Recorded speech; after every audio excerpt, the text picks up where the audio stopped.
Et on vous entraîne au milieu des fauves et d'énormes serpents. Oui, parce que chaque jour, nos équipes vivent de nouvelles aventures, des moments uniques, souvent forts en émotion. Eh bien, c'est ce qui est arrivé à Marjorie Lequet lorsqu'elle a franchi la porte du refuge de l'Arche. Regardez.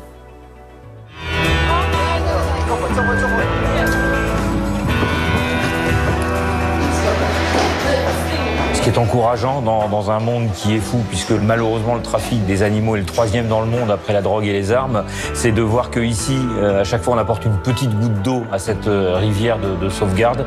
Depuis plus de 50 ans, le refuge de l'Arche se bat pour les animaux. On se dit qu'on a fait partie, modestement, mais intensément, de cette chaîne de la vie. Issus de trafic, abandonnés ou maltraités, 1000 animaux trouvent à Château-Gontier-sur-Mayenne un nouveau foyer où soigneurs animaliers et vétérinaires se mobilisent pour offrir aux animaux de tout poil une vie meilleure. Ça donne du sens à ma vie. Je pense qu'on leur apporte, mais moi aussi, ils m'apportent beaucoup. Il faut savoir gérer du coup là des reptiles, et puis le matin un émeu, et puis l'après-midi des macaques, et puis on a notre tigre qui a besoin d'aide. Enfin voilà, donc c'est très prenant, c'est hyper stimulant. Premier site touristique de Mayenne, avec ses 130 espèces installées sur 23 hectares, le refuge reçoit la visite de 85 000 curieux chaque année. Aujourd'hui, découvrez ce lieu unique côté coulisses. Ça va les gros chats? On rentre au tigre pour 1 heure. Voici Swenji.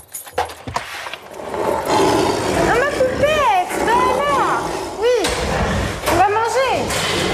Oh là là. Oh là là là là là là. À 25 ans, elle chouchoute les fauves du refuge.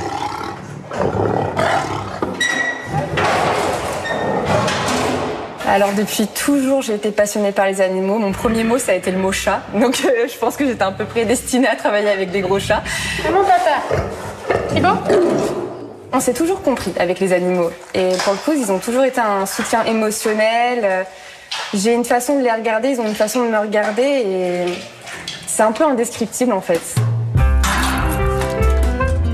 Après avoir travaillé dans des parcs animaliers classiques, elle décide il y a quelques mois d'intégrer l'équipe des 40 salariés du refuge, par conviction et pour l'histoire toute particulière de ces animaux. Car si Magnolia et Uvalisa vivent en Mayenne depuis mars 2023, c'est qu'elles ont été victimes d'abord de la cupidité des hommes, puis de la guerre. Alors leur histoire, c'est qu'elles étaient en Ukraine, donc pour les photos dans les rues en fait, tout bébé, pour le tourisme notamment. Et lorsque la guerre en Ukraine a éclaté, elles ont été du coup transférées aux zoos de Poznań, en Pologne. Ensuite, elles ont été rapatriées en France afin de pouvoir venir au refuge. C'est pas comme pour le coup dans les parcs zoologiques où on doit garder une certaine distance pour justement qu'ils soient moins proches du soigneur pour la future conservation, les futures reproductions. Là, ici, on peut se permettre quand même d'avoir un certain lien avec eux car ils ont eu des liens avec les humains. Ce sont des animaux, si on leur retire du jour au lendemain ce lien, ils comprennent pas en fait et ils peuvent partir en dépression, ça peut être assez triste pour eux. Oh là là, oui. Jean-Marie, ancien journaliste, dirige ce sanctuaire depuis 3 ans. L'histoire débute il y a 50 ans avec le sauvetage d'un cormoran et la passion d'un homme, Christian Huchdé. Alors entraîneur du club d'aviron, il transmet aux jeunes son amour du sport, mais surtout celle du monde animal. À tel point qu'un jour d'entraînement, des jeunes trouvent ce qu'ils pensaient être un canard noir sur la rivière. Il s'agit finalement d'un cormoran. Et ils arrivent voir Christian et lui disent « Mais il faut sauver cet animal ». Cet épisode produit un effet boule de neige. Âgé d'une vingtaine d'années, Christian ouvre un petit refuge de 1 hectare pour devenir le sanctuaire qu'il est aujourd'hui. Enfant, ce lieu, lorsque on est comme moi, un gosse d'ici, il est vrai que voir arriver le premier lion, King, en 1976, ça nous interpellait tous. On en parlait dans les classes, on en parlait au collège. Aujourd'hui, aux commandes du refuge, Jean-Marie se bat au quotidien pour que cette histoire continue. Le feu qui m'anime, c'est cette rencontre entre l'histoire animale au pluriel et l'histoire humaine qui se tisse chaque jour. Contrairement à un parc animalier classique, dans le refuge de l'Arche, tous les pensionnaires sont stérilisés. Car c'est bien le sauvetage des animaux meurtris par la vie qui est le moteur des préoccupations.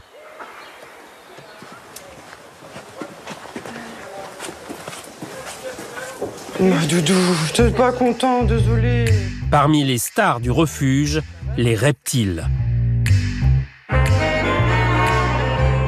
Souvent abandonnés ou saisis chez des particuliers. Aujourd'hui, on va s'occuper de Stromboli, qui est notre python moulure couleur banana. Pour accueillir dans les meilleures conditions ce serpent constricteur, pouvant atteindre 5 à 7 mètres de long et peser 140 kilos, le refuge a recréé un climat idéal. On est climat tropical asiatique, donc il fait très chaud et un peu humide. Et l'idée, c'est qu'ils ont leur bassin pour garder une humidité. Ça aide beaucoup pour sa mue aussi. Donc là, on va le peser, donc on le met en caisse parce qu'il va pas rester gentiment sur la balance. Mathilde, vétérinaire de la faune sauvage, est au chevet des pensionnaires du refuge depuis quelques mois. 1, 2, 3. Hop là. Ok. Dites quand vous le touchez plus. 24,6. Oui, bah, c'est pas mal, oui. Niveau sensation forte, c'est chouette parce que c'est un animal sauvage qui a beaucoup de force et que donc forcément c'est impressionnant. Après, on fait vraiment attention que tout le monde soit en sécurité.